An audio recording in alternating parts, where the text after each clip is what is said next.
Hiya guys, Freddy here. Welcome back to another Retro Adventures. Because at the end of another week, the end of another poll, we've got a fantastic win for Resection of Time for Call of Cthulhu. Now we'll go to the desktop to have a wee look at that in a second. And as usual, I'll be back at the end of the video with some other channel related stuff and some other poll related stuff. But before I do that, I'd like to take a moment to talk about my Patreons, who this week I have been told know that the stars are right. Now these are wonderful people who help support the channel, and I'd like to thank them from the absolute bottom of my heart. But you know what I'm going to say next. If you'd like to join them and help support the channel, or you'd like to see these videos a week early, or you'd like to see some of the Patreon exclusive videos we've up over there, then there's Patreon in the description down below. If you check it out, it'd be very much appreciated. But anyway, let's get on and look at Resection of Time. So, this is A Resection of Time. It's for Call of Cthulhu, more specifically Cthulhu 1990s, or Cthulhu Now as it was called at various times. It's by Chaosium, and it came out in 1997. Now, the major thing about this adventure is that it is based on a tournament game. And because of that, it is very compressed, because it's supposed to be completed within a session or two. And that means it's fairly short. The whole booklet is 64 pages long, but the adventure itself is over by page 45.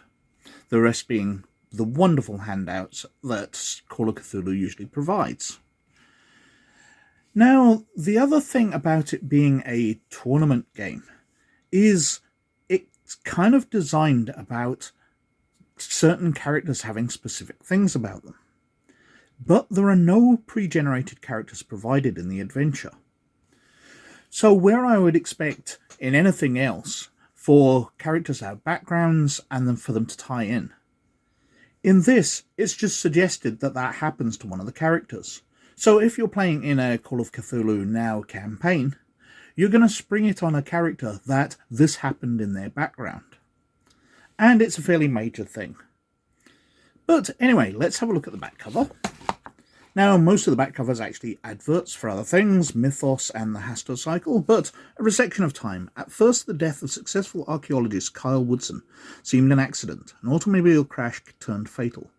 When certain medical irregularities became apparent, and then the body was quickly cremated, the case became much more sinister to trained eyes. In this adventure, the investigators are challenged by the strange case of Kyle Woodson. Inquiries will take them across the United States of the 1990s, from San Francisco to the Sanboume Institute of Pacific Antiquities near Los Angeles, to decaying modern Arkham. In the end, all clues lead to ancient Mayan ruins deep in Central America. This 64-page scenario book can be played in 2 to 3 nights. It contains 25 handouts, many featuring genuine Mayan glyphs and annotated translations. Artwork includes many thumbnails, several drawings of Mayan artifacts, and a number of beautiful grayscale illustrations. Now, that has to be credited to the adventure.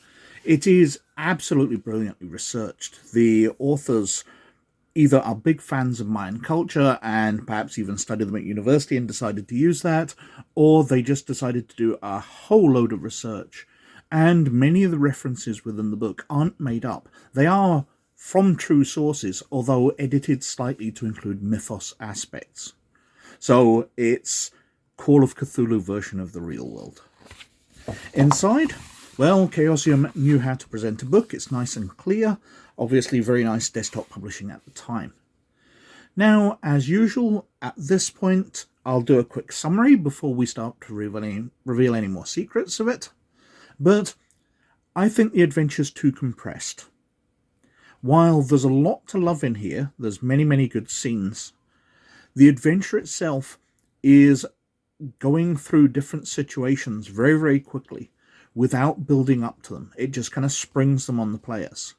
Especially the background being kind of sprung on one of the players as well, without an opportunity to build up to that. So, I don't really recommend it for campaign play, although I do think it would make a very good one-shot, or three-shot if it's going to take 3 nights, with disposable characters, because then you can write up the backgrounds to suit it, especially if more than one player is connected into the campaign or to the adventure. Anyway, if you don't want spoilers from now, this is where you switch off. Going further, we've got a very quick table of contents. And then we get into it. A Resection of Time is a short campaign for Call of Cthulhu set in modern day. Begins in early April in San Francisco, ends a little later in the steamy jungle of Belize. The details of Mayan architecture, culture, epigraphy, and the theology, as well as the experts on these topics naming the scenario, are all real. Originally titled Fragments of Time, Resection was written for play at TexyCon 92, substantially revised for Cthulhu Masters Tournament at Gen Con 94, then revised again for publication within this volume. It says you don't even need the 1990s handbook. It's a helpful resource, but it's not essential. We've got background information. So, the setup to this adventure, the big spoiler, is a few years ago, one of the players, or more of them, were on an archaeological dig in South America, where everything went wrong. The dig itself turned out to be the scene of where some drug smugglers were based. There ended up being a firefight. A number of the people working were wounded or killed and completely lost. When the survivors made it back, including Kyle Woodson, the person that this adventure is about, their careers were ruined. He's the only one who went on to become an expert on Mayan archaeology. Everybody else kind of fell out of it because the scandal around all of these deaths. In reality, though, the site was being used by the Migo.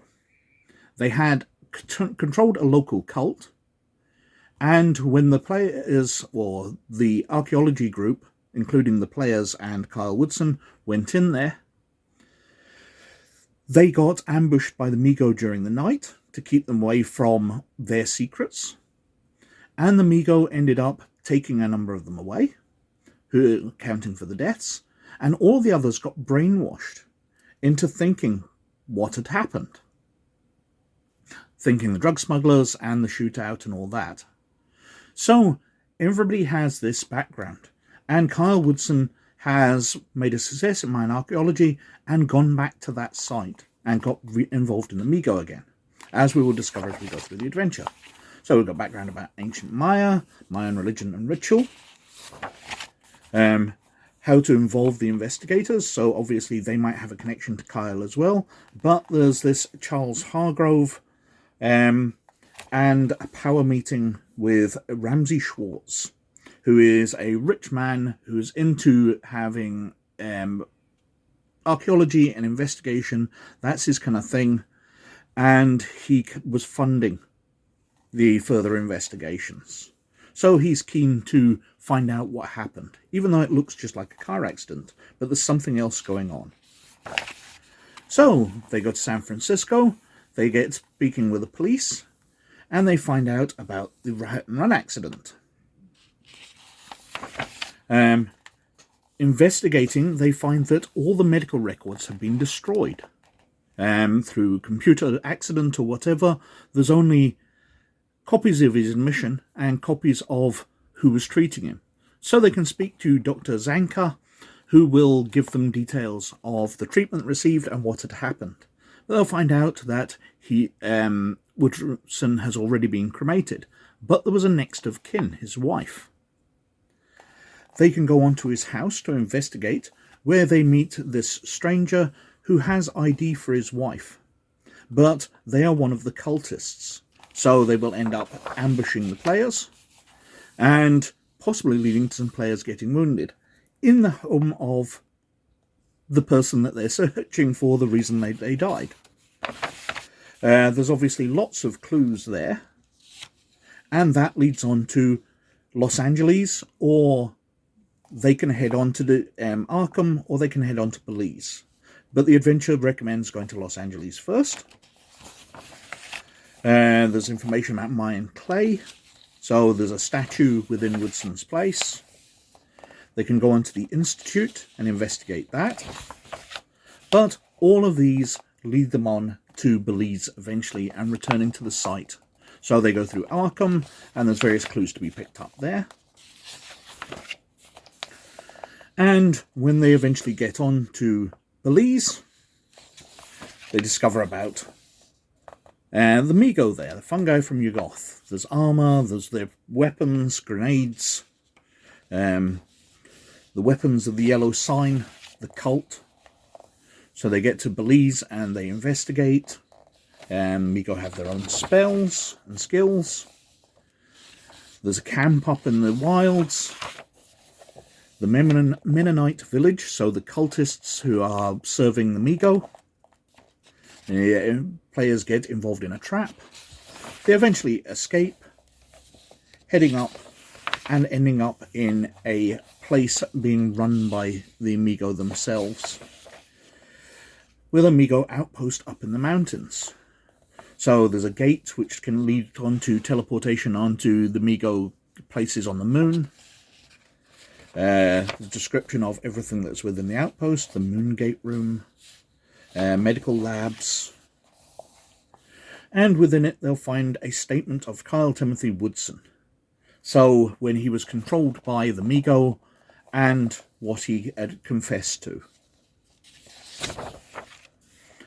The shiny cylinders, so brains in jars, as we know from stories involving the Migo.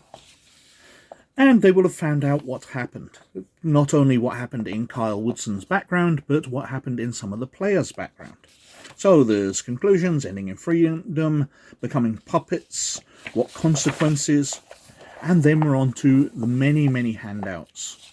So what you know about Kyle Woodson, files, a master's thesis, disaster in Antarctica. Oh, the, what's it called? Beyond the Mountains of Madness, I guess. Different files, translation of hieroglyphic letters. So lots and lots of information about Mayan culture, lots of decoding of different symbols, lots of information. GI has gills and goggle eyes because it's involved with the deep ones. Very nice handouts, smudged and water damaged.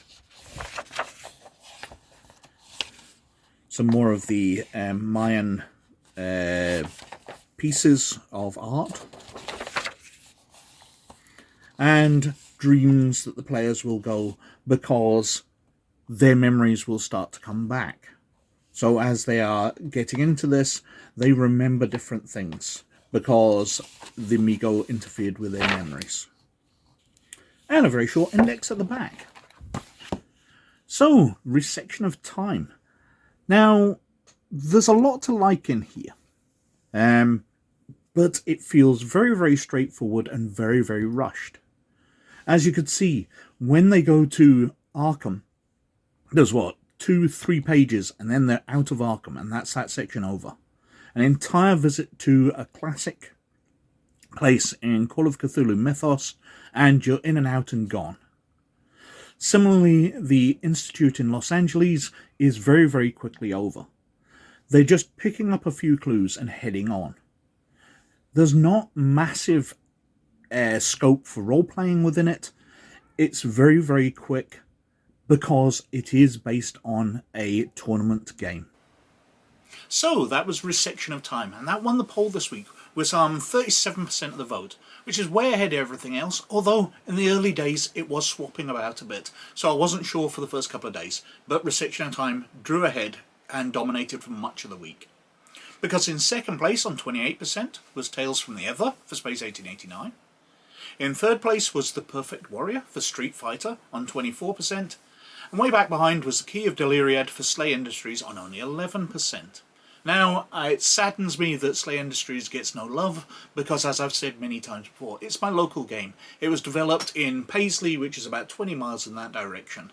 So, it's the place I went to college, so I'm very, very familiar with the place, but unfortunately, it's a kind of forgotten game these days, I think. But anyway, all of those are wiped out of the poll. And we're going back to a retro RPG one. And first up, we've got World Book 17, Warlords of Russia, for Rifts, which came out in 1998. Now, this is one of the many, many world books, fleshing out different parts of the world as they've been influenced when the rifts have opened and alien and eldritch monstrosities have come through and changed the world. But it's Warlords of Russia.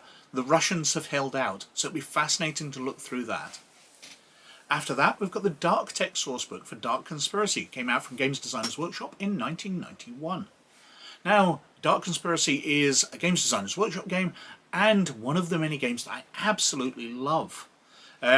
It's a game where, much like Rifts, a massive gash in space-time has opened up along the central belt of the United States. And demons and aliens and things have come through and changed the world. But instead of it being far future sort of science fiction, it's very near future. It's FBI agents and detectives, but there's all these alien things out there, and people are being kidnapped by aliens and androids and all this. It's very near future stuff and very, very cool. And again, kind of forgotten about. So it'd be lovely to look through that. After that, we've got Secrets of Shadowloo for Street Fighter. Came out from White Wolf in 1994. And this is the bad guys for the Street Fighter role-playing game. And I've covered a few of the books in the past, but this is going into M. Bison's criminal organization, which is trying to take over the world. It's a bit James Bond, but it's a Street Fighter role-playing game. You get to punch people in the face. What's not to love? And finally, we've got the Black Furies Tribe book for Werewolf the Apocalypse from White Wolf, also in 1994. Now, this is one of the tribe books. It's going into details about the tribe of Black Furies, the female-only Greek tribe of warriors. So, I've played one of these. This was my favourite tribe in playing it, so I would love to show that to you. But let's see which one wins. And what else have I been up to? Well, over on RPG Gamer, we're still working our way through the Legacy series of comics, set 120, 140 years after the movies, with one of the descendants of Luke Skywalker as he fights a newly arisen Sith cult. And while I'm not the biggest fan of the series, there's a lot of interesting stuff in it, especially statting it out with it following on from all of the novels which built up the expanded universe over the years. It's great to be delving back into the expanded universe after so long dealing with just the Disneyverse. So if you're interested in the Star Wars D6 system, come on over and check it out on rpggamer.org. But anyway, as usual, I think I've been wittering on for quite long enough, so thank you very much for watching. As always, most of all, you look after yourselves. And I'll catch you later. Bye now.